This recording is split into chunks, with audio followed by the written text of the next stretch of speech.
Hi everyone, it's Paddy here from arithmetichub.com, thanking you for choosing this video, but reminding you that whilst this is one method to solve questions like this, it's not the only method. With that being said, let's explore this concept a little bit further.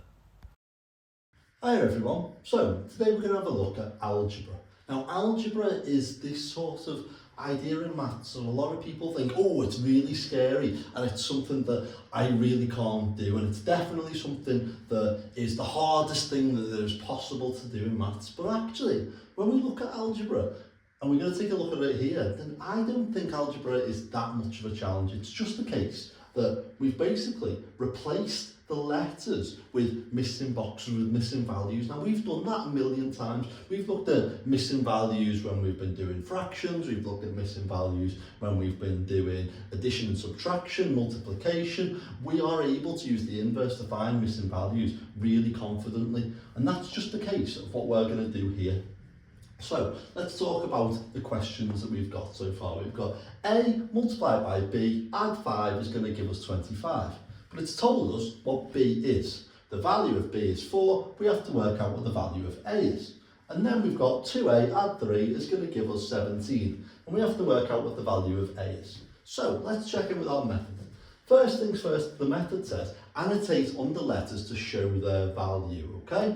The second part says a number before a letter means how many lots of that letter. So 2A is the same as 2 times A. 5B is the same as 5 times B. 2A is just 2 lots of A. 5B is just 5 lots of B.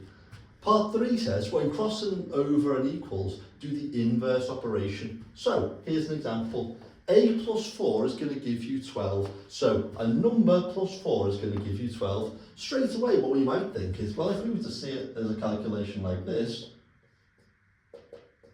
I can do the inverse to be able to solve that. All I would do, 12 take away 4 is going to give me my answer. 12 take away 4 would be 8.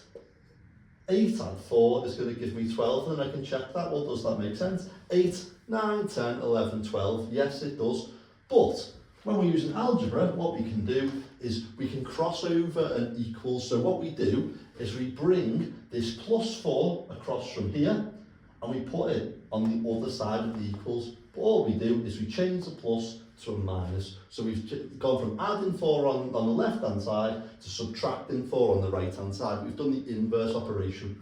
So now A is on its own, and it's the same as 12 minus 4. And all we would do, 12 minus 4 is going to give us 8. So A is going to equal 8. And we found that out when we did our missing box before, didn't we? Let me just write it out again. Something plus 4 is going to give us 12.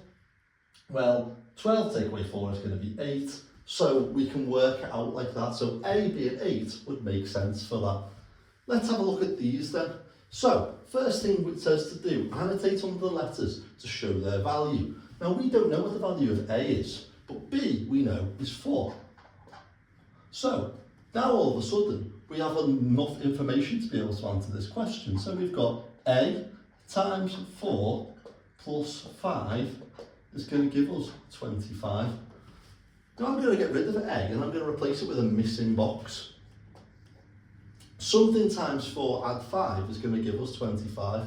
Now that might be enough information for us to be able to work with already, but why not let's practice using this method over here where we've taken a calculation from one side and we've gone across the equals, we've gone over the equals. So here we've said we need to add 5.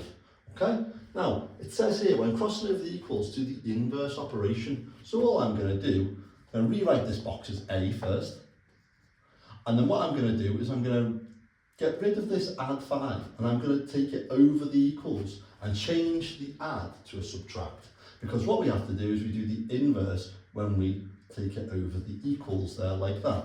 So let's rewrite it again. A times 4 is going to give us 25. Now I need to do the inverse. The inverse of add is subtract. 25 minus 5. Let's work that out then. So A times 4 is the same as 25 minus 5. It's going to give me 20.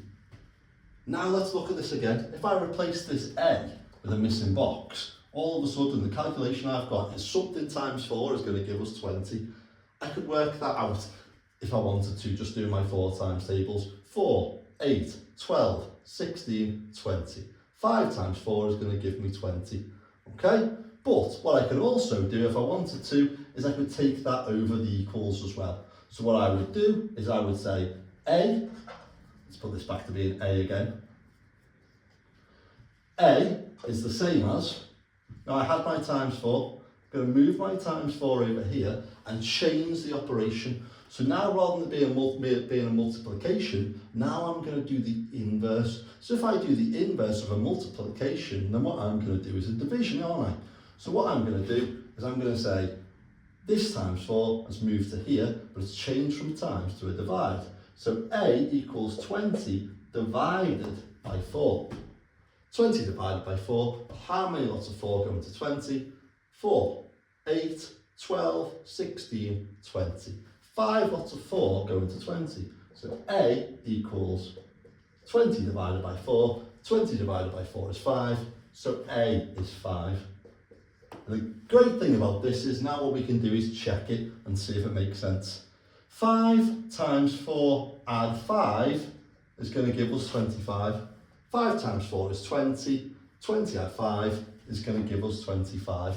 There we go. It makes sense. It works, doesn't it?